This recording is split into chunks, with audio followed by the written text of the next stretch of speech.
In the autumn of 1918, the First World War had been raging for over 4 years. Millions had died in the trenches that scarred Europe from the English Channel to the Swiss border.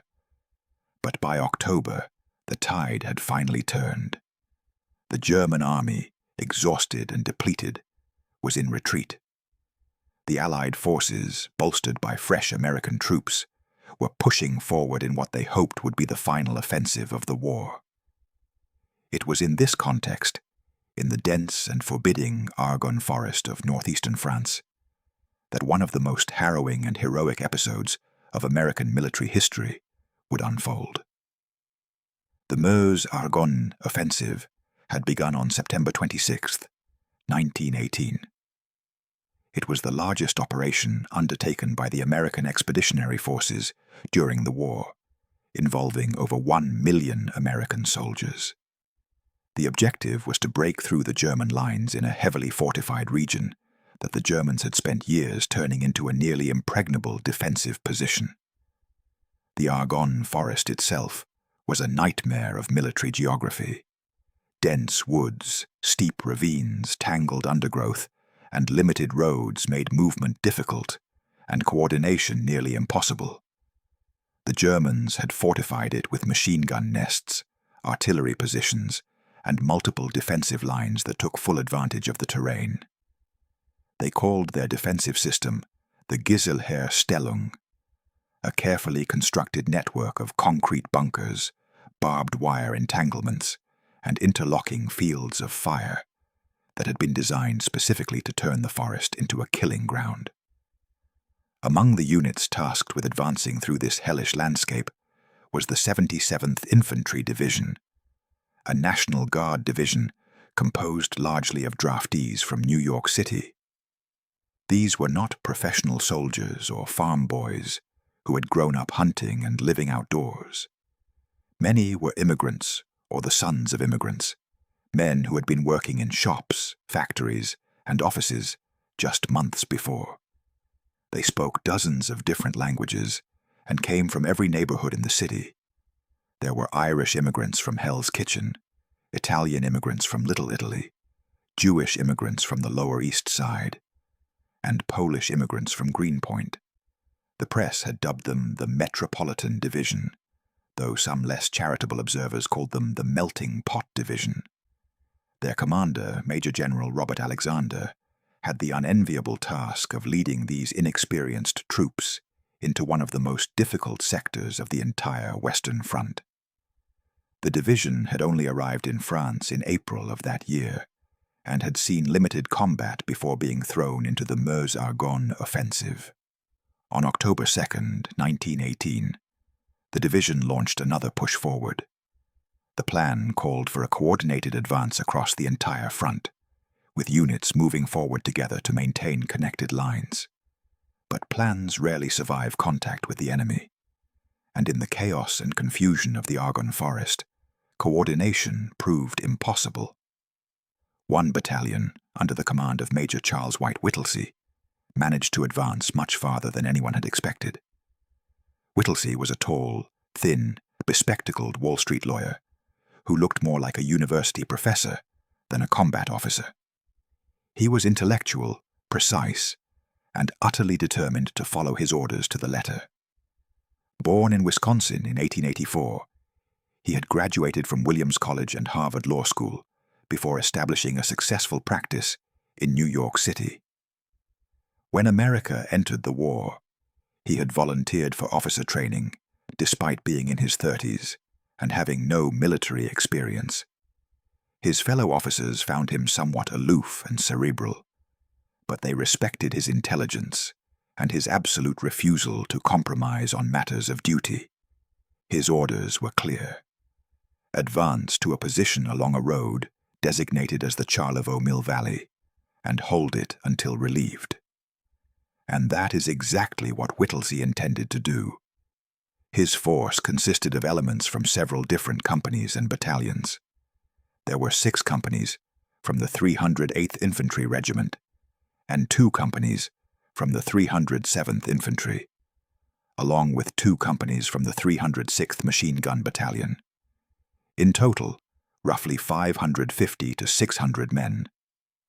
Among the officers serving under Whittlesey was Captain George McMurtry, a former Rough Rider who had fought alongside Theodore Roosevelt in Cuba 20 years earlier. McMurtry was everything Whittlesey was not: gregarious, physical, a natural soldier who led by personal example and inspiration. Despite their different personalities, the two men worked well together and would prove to be the anchors that held the battalion together during the ordeal to come. They pushed through heavy German resistance, fighting their way nearly a mile beyond where other units had been stopped. They moved through the dense forest, crossed a stream called the Charlevoix Brook, and established a defensive position on a slope in a ravine. The ravine was shaped like a natural amphitheater, with steep sides covered in brush and trees. It offered good cover from direct fire, but made them vulnerable to mortars and artillery firing from above. Whittlesey sent runners back with their position, fully expecting that the rest of the division would catch up and that supplies and reinforcements would arrive. But unknown to him, the units on his flanks had been unable to advance. The French forces to his left had been stopped cold by German machine gun positions. The American units to his right had been pushed back by fierce counterattacks. Whittlesey and his men were alone, deep behind German lines, and the Germans knew exactly where they were. By the morning of October 3rd, the situation had become clear. They were surrounded. German forces had moved in behind them, cutting off any possibility of retreat or resupply. The men dug in as best they could in the rocky, root-tangled soil, creating shallow foxholes and scraping out whatever cover they could find. They were in a pocket roughly 300 yards long and 60 yards wide, on a hillside covered with trees and thick undergrowth. It was good defensive terrain in some ways. The slope and vegetation provided cover, but it was also a trap. There was no way out. The men organized themselves into a defensive perimeter, with machine gun positions at key points and riflemen filling in the gaps. They could hear German soldiers moving through the forest around them, calling to each other, preparing for the attacks that everyone knew were coming. The German attacks began almost immediately. Machine gun fire raked their positions from multiple directions. Mortars and artillery shells crashed through the trees, sending deadly splinters of wood and shrapnel in every direction. The technique of using tree bursts, where shells exploded in the branches overhead and sent fragments raining down on men who thought they were protected by their foxholes, was particularly devastating. The Americans had limited ammunition, no heavy weapons, and no way to evacuate their wounded. The wounded piled up in a makeshift aid station in a small hollow, where the division's medical officer, a lieutenant named J. Cahill Peabody, did what he could with rapidly dwindling supplies. Peabody was a quiet, dedicated physician who worked without rest throughout the siege, performing amputations and treating wounds under the most primitive conditions imaginable. There was no morphine left by the second day. Men with terrible wounds had to endure without pain relief, their screams echoing through the ravine and adding to the psychological toll on everyone who could hear them. Food became a critical problem almost immediately. The men had carried minimal rations, expecting to be resupplied. When the second day came with no relief, they were put on half rations. By the third day, there was almost nothing left. Some men tried to eat leaves and roots, anything to fill their empty stomachs. Others found a few cans of food on the bodies of dead soldiers, both American and German. The stream at the bottom of the ravine provided water, but reaching it meant crossing open ground under German machine gun fire. Men who tried to fill canteens often didn't make it back. Their bodies would lie in the open, as grim reminders of the cost of thirst. Some soldiers resorted to licking dew off leaves in the early morning, or collecting rainwater in their helmets.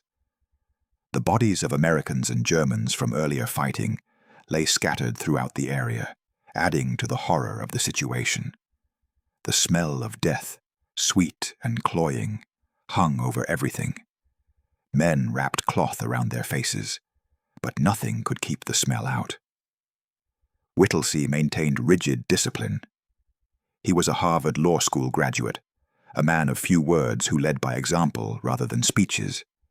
He refused to consider surrender and refused to allow his officers to discuss it.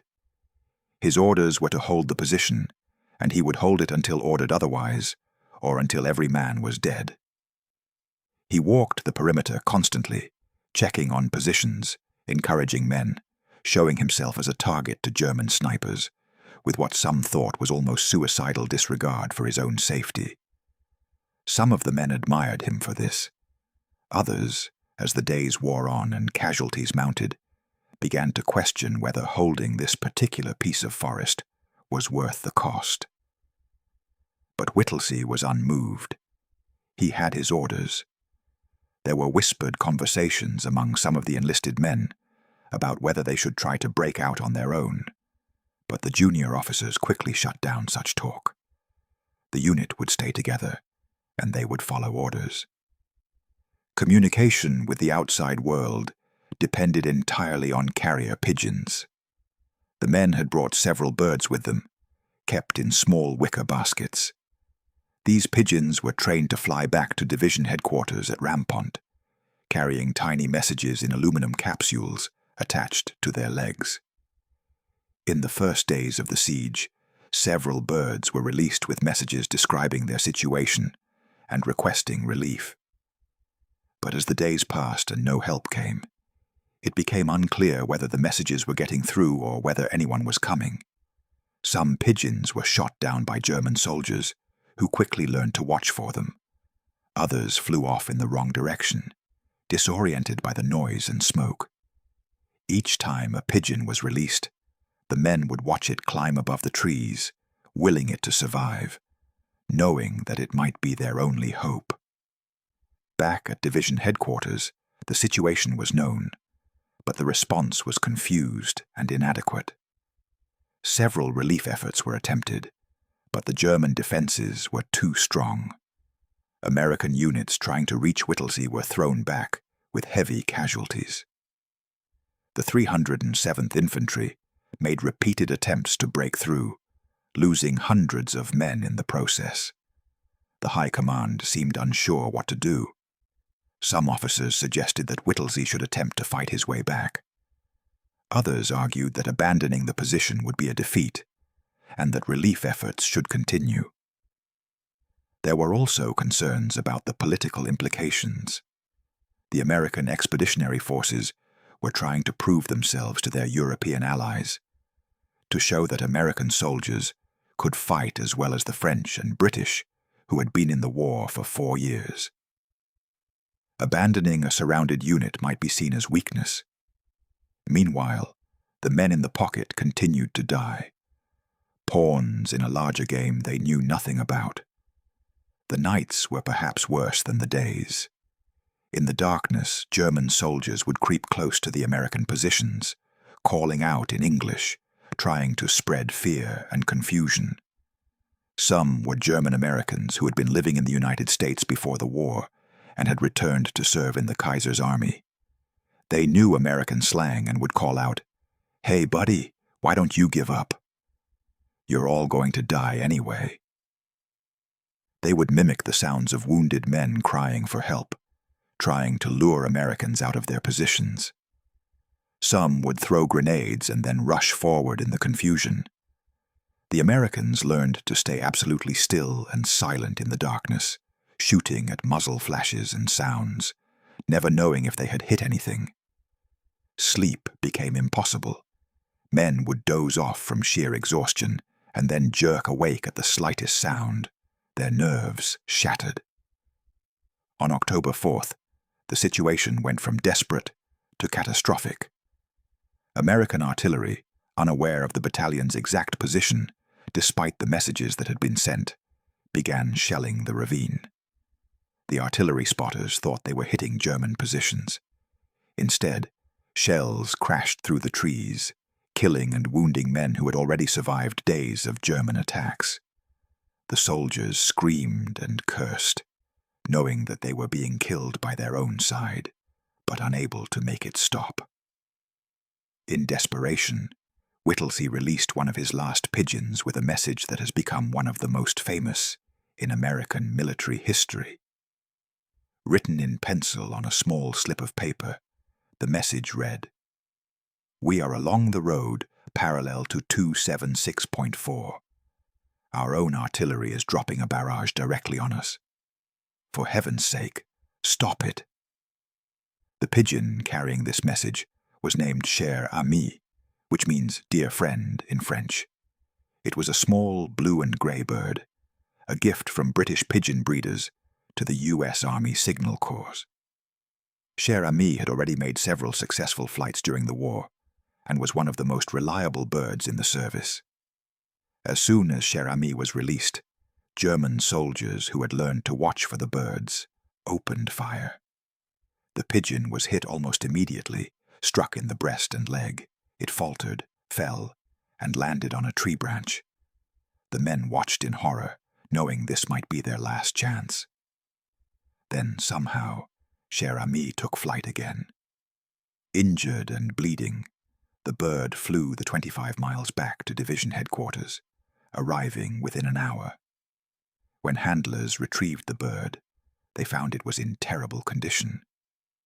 One eye was gone, its breastbone had been shattered, and one leg was hanging by a single tendon. The message capsule was still attached, though barely, hanging from the shattered remains of the leg. The artillery barrage was stopped. Cher Ami had saved the battalion, though the bird would die of its wounds shortly after delivering the message. The pigeon was later awarded the French Croix de Guerre for heroism, and its body was preserved, and is now in the Smithsonian Institution. But even with the friendly fire stopped, the situation remained dire. By October 5th, the men had been without food for days. Ammunition was nearly exhausted. Some positions were down to just a few rounds per man. The wounded were dying from infections and blood loss. Some men were so weakened by hunger and stress that they could barely hold their rifles. German loudspeakers called out in English, urging the Americans to surrender, promising medical care and food. The voice would boom through the forest. "Americans, you are surrounded. You cannot escape. We will give you good treatment. Think of your families. Surrender now and save your lives." Some men were tempted. The promise of food, water, and an end to the nightmare was almost overwhelming. But Whittlesey refused even to acknowledge the German offers. When a written surrender demand was delivered under a white flag by a German lieutenant, accompanied by a blindfolded American prisoner, Whittlesey read it and then refused to respond at all. The German officer waited, expecting some kind of answer. Whittlesey simply turned and walked away. The Germans interpreted his silence as defiance and renewed their attacks with even greater fury. The German forces surrounding the pocket were themselves under pressure. They knew that American relief efforts were ongoing, and that if they didn't eliminate this isolated unit soon, they might face a major American breakthrough. The presence of this American force behind their lines was also tying down German troops that were needed elsewhere. They brought up Flammenwerfers, the terrifying flamethrowers that could spray burning liquid into the American positions. The weapons had a range of about 40 feet and could turn a foxhole into an inferno in seconds. When the flamethrowers were used, men would sometimes run from their positions, preferring to be shot than burned alive. They launched coordinated attacks from multiple directions, trying to overwhelm the defenders through sheer force. They used every weapon at their disposal: mortars, grenades, machine guns, and rifle fire. But the Americans, reduced now to perhaps 300 effective fighters, held on. They fought with rifles, pistols, grenades, and when ammunition ran out, with whatever they could find. Men picked up rocks to throw. Others fashioned crude clubs. The line contracted as casualties mounted, but it did not break. There were individual acts of heroism that went largely unrecorded. Private Abraham Krotoshinsky, a Jewish immigrant from New York's Lower East Side who spoke Yiddish, Polish, and English, volunteered multiple times to try to get through the German lines with messages. He made it through on several occasions, crawling through no man's land at night, and his reports helped division headquarters understand the battalion's situation. For his courage, he would later receive the Distinguished Service Cross. There was also a soldier named Hollingshead, who held a machine gun position single-handedly for hours after his entire crew had been killed or wounded, firing until the gun barrel glowed red-hot. When he finally collapsed from exhaustion, other men had to pry his hands off the weapon. On October 7th, 6 days after they had first advanced into the forest, the siege finally ended. American forces had been hammering at the German lines continuously, and finally, a battalion from the 307th Infantry managed to break through. The breakthrough came from an unexpected direction, as the Americans had finally found a weak point in the German encirclement. When the relief force reached Whittlesey's position, they were shocked by what they found. The ravine was littered with bodies, American and German mixed together in death. The surviving men were hollow-eyed, starving, many too weak to stand. Some were delirious, talking to people who weren't there or singing childhood songs. The smell of death hung over everything. Of the roughly 550 to 600 men who had gone into the pocket, fewer than 200 could walk out under their own power. The exact casualty figures have been debated by historians, but the most reliable estimates suggest that around 194 men walked out, with the rest dead, seriously wounded, or missing. Some of the wounded died in the hours and days after the rescue, their bodies simply too damaged and weakened to recover even with medical care. Whittlesey, still calm and composed despite everything, reported to his superiors and gave a detailed account of the battalion's actions. He made no excuses and took full responsibility for everything that had happened. When asked if he would have done anything differently, he reportedly said only that he had followed his orders. The men were evacuated to field hospitals and eventually sent back behind the lines to recover. Many would never fully recover from the physical and psychological wounds they had sustained. Some had lost limbs, others had sustained brain damage from concussions. Many more carried invisible wounds that would haunt them for the rest of their lives. The story of the Lost Battalion, as the newspapers quickly dubbed them, became an instant sensation back in the United States. Here was a tale of American courage and determination that fit perfectly with the patriotic narrative of the war. The press coverage was extensive and often sensationalized. Headlines screamed about the heroic Americans who had defied impossible odds. The name Lost Battalion itself was something of a misnomer.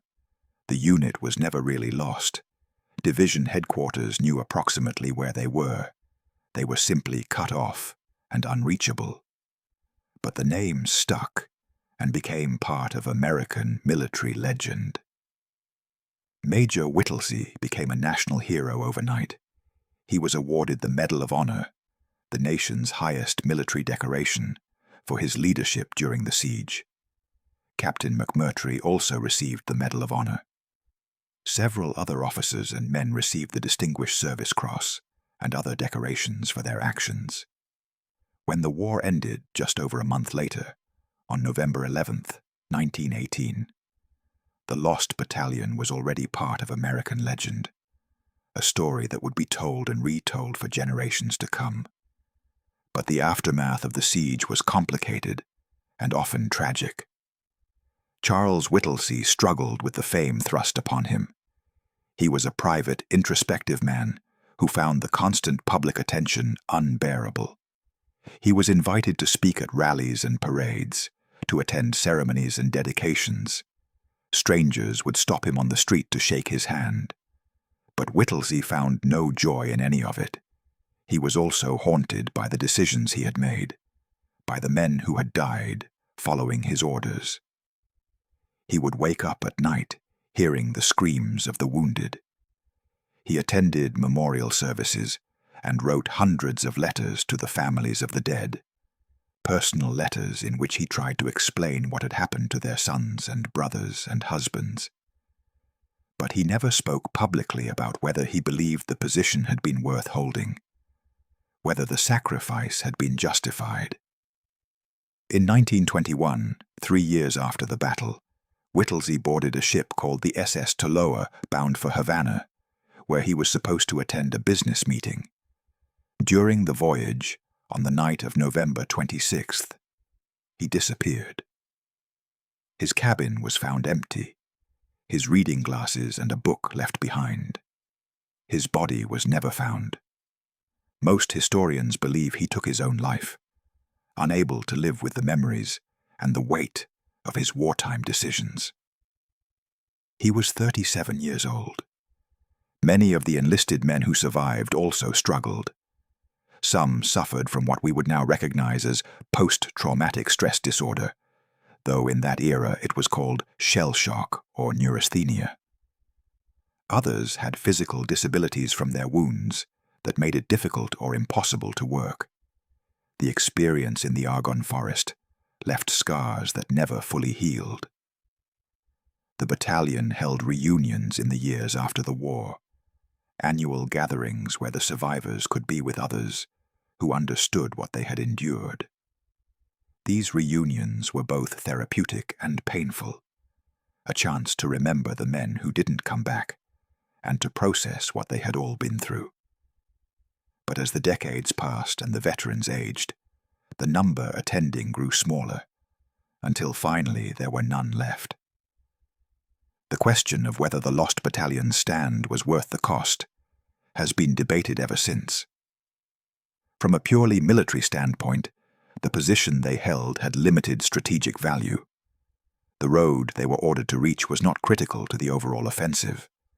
The German forces that surrounded them were diverted from other sectors, which may have helped the broader Allied advance by preventing those troops from being used elsewhere. But this was not part of any planned strategy. The men held because they were ordered to hold, and because their commander believed that following orders was paramount, regardless of the cost. Some military historians have argued that Whittlesey should have attempted to break out when it became clear that relief was not coming, that he sacrificed his men for nothing more than the abstract principle of obedience to orders. Others have defended his decision, arguing that in the chaos of war, abandoning assigned positions can lead to even greater disasters, and that Whittlesey had no way of knowing what the larger strategic situation was. But perhaps the military calculation misses the point. The story of the Lost Battalion became important not because of what they accomplished strategically, but because of what they represented. In the midst of an industrial war of unimaginable brutality, where individual soldiers often felt like meaningless cogs in a vast machine, here was a story of individual courage and collective endurance. These were ordinary men, draftees and volunteers, who had been civilians just months before, many of them immigrants still learning English, who, when faced with impossible circumstances, refused to give up. They became a symbol of American determination and sacrifice at a time when the nation needed such symbols. The story helped justify the enormous cost of American involvement in the war and provided a narrative of heroism that could be celebrated and remembered. The legacy of the Lost Battalion has endured through books, films, and countless retellings. In 2001, a television movie was made depicting the siege. The story has been used to train military officers in leadership and decision-making under pressure, though exactly what lessons should be drawn from it remains a matter of debate. It has been invoked in times of national crisis as an example of American resilience. The survivors themselves were often ambivalent about this legacy, knowing that the reality of those 6 days in the Argonne Forest was more complicated and more terrible than any patriotic story could capture. They knew that war was not glorious, that heroism often looked like simply enduring one more hour when you wanted to die, that the cost of following orders could be measured in the bodies of your friends. Today, the Argonne Forest is peaceful. The trenches and shell craters have long since been reclaimed by nature. Monuments mark the sites of major battles, and the American cemetery at Romagne-sous-Montfaucon contains the graves of over 14,000 Americans who died in the Meuse-Argonne offensive, the largest American military cemetery in Europe. Visitors can walk the forest trails and try to imagine what happened there over a century ago, though the reality of it remains almost beyond imagination. The exact location of the Lost Battalion's position is marked with a monument, a simple stone marker that seems inadequate to the story it commemorates. The story of the Lost Battalion endures as a reminder of the human cost of war, of the courage of ordinary people in extraordinary circumstances, and of the complex questions about duty, sacrifice, and leadership that war inevitably raises. It is a story that belongs not just to military history, but to the larger history of human endurance in the face of suffering, and the persistent question of what we owe to each other when everything else has been stripped away. It reminds us that behind every military statistic, every casualty figure, every strategic decision, there are individual human beings with names and families and dreams, people who found themselves in situations they never imagined, and who responded with whatever courage and strength they could muster. That, perhaps more than any question of strategy or tactics, is the real legacy of the Lost Battalion.